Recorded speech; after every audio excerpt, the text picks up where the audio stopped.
Kimanyi bulungi abagizi bange kino kibakubye wala naye mukkirize mugande sigenda kwesimbawo leka abadanyi constituency abasinga okugitegerera ku kitebe badukanye constituency.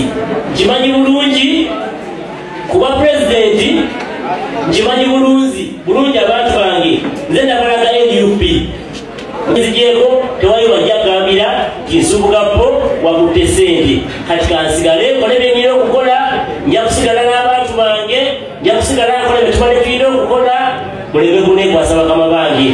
Nebaza nnyo abantu bange mwenna, nebaza nnyo betambule nammwe, nebaza nnyo abalonzi ba Busiro North, nebaza nnyo obwakabaka bwa Buganda kuba mwe mwandeeta, nebaza nnyo media platforms mwenna, nebaza nnyo eddiini yange ey'Obukatuliki, nebaza nnyo tiimu yange embeereddewo y'abadaihads nkimanyi bulungi mwenja kunyininayizinga Ssemaganda Ronald zino ensonga zeepa lwaki Ssemaganda Ronald ye mulabe wa constituency. Ekisookera ddala Ssemaganda Ronald yasooka kutulyamu Lubaga n'atunda obwa sipiika. Ekyo temukimanyi?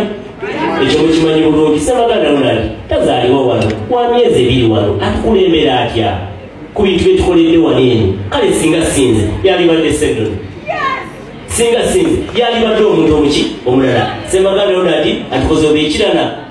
Nze tulina mu kyetuyita chapter 14 kyebajja leadership code of conduct. Ssemaganda Ronald yakwata omutitimbe gw'ensimbi n'aguwa Nyanzi ne gurupu n'agula flag. Ekitegeeza kikontana leadership code of conduct. Obukulembeze bw'oguze tebusobola kuwangaala bakama bangi. Ssemaganda wagula fulaga olinga eyagula omugaati n'okuteeka mu nsawo kati guli mu kukuvundira. Ezenvunyu ojja kufundira ozigyemu ng'ozisudde gye zirina okugenda mukama wange. Gino gimu ku mizannyo egizannyiddwa NUP. Briefly okunfulumya kuba bwe bateyampadde ekaali ku myaka gyange oba oliawo ku bugezi bwendiko ng'ate eryanneereetera nenfulumya nga teekubidde yadde kasimu tempiseeko yadde okutuula nange even after okunfulumya batenabana kunnoonyako yadde nkiwadde wikisi 3 okuvayo okwogera ebigambo binene. Gino gye gimu ku mizannyo gyezezannya gye bazze bazannya nze okunfulumya. Babadde bakozesa rumors ne espionage oba oliawo spy network ate oliawo olwo engambo zaabweru n'obwambega obukesi. Abantu abo si balungi, batandika okunnwana ndowooza nga nakayingira paliamenti. Mukimanyi bulungi nnyo waliwo neyajja kyeka gwekakasa bamusindika busindisi nampola obukadde 10 yafundikira ennyumba yange agijjeemu omukyala wange n'abaana bange ng'agitutte. We bamuyita Butebi taata wa omubaka zaake. Nalina ennyumba zange muzima temuzimanyi ezo byonu tebimanyi. Yasindikibwa nampola obukadaaga yafundikira ennyumba agitutte ng'agamba amanya 10 nga nomwaka tegunnakola ki tegunnawera. Ane Bobi Wine sidda mu nju yange mukoyo okuva n'olwaleero olw'ensonga otwogya Ssemaganda baba nange simwagala sibizaamu leero mu nju yange tasulamu Kamaki? Tasula mu kazigo k'empangisa abadde asula mitwetwe pulezidenti wange Bobi naye mukoye bonna abakoye siddamu kulonda kubona omubaka yabadde atukiikirira teri kulonda nze neegomye. obadde okola ngaani munno? Nze mbadde vice chairman wa Kakiri Town Council wa Kkunga.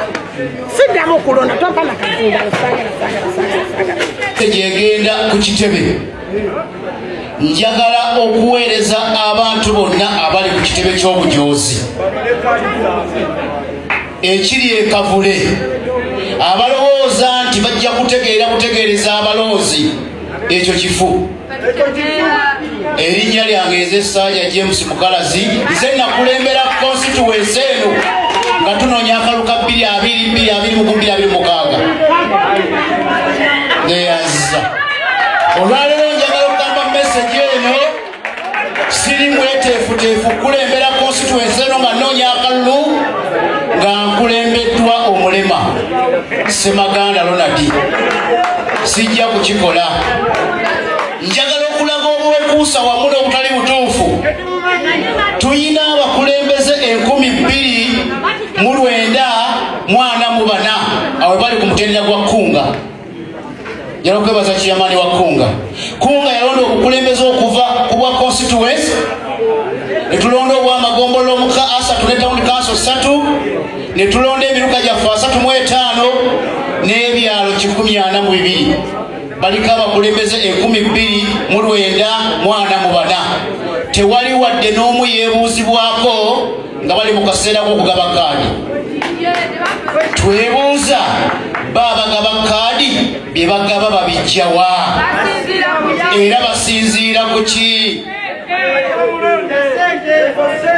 Olwaleero yalakubira omulanga Pulezidenti wa Robert Kyagulanyi Ssentamu ti akalulu ke mu North Busiro tugenda kamuwa, naye omwami gwe bayitawo Nadi Ssemaganda tagenda kuwangula kalulu ka Busiro North oba kitya. Simanyi mubaka byagenda bagamba.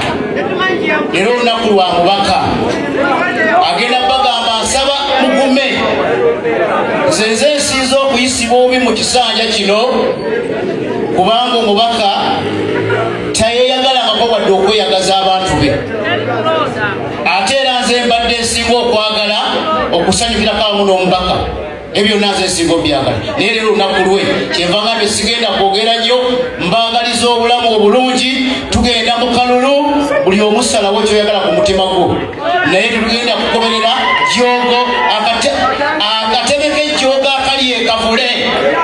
Njagala okukubira omulanga ono omwami eyita Abibu Buwembo Ssaabakunzi wano tebatulagira mu North Busiro. Njagala okukubira omwami omulanga bayita Fred Nyanzi wadde oli muganda wa Pulezidenti wano mu Busiro North tebatulagira. Era njagala okukakasa ababadde n'ejjoogo erigamba kyewakaadi tagwa mugenda kusooka mula Busiro North baavudde ne kaadi ye.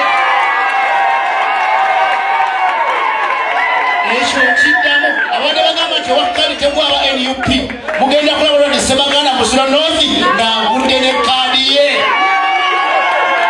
Eyo message esaba etuuka wa Pulezidenti, eyo message esaba etuuka wa Buwembo, eyo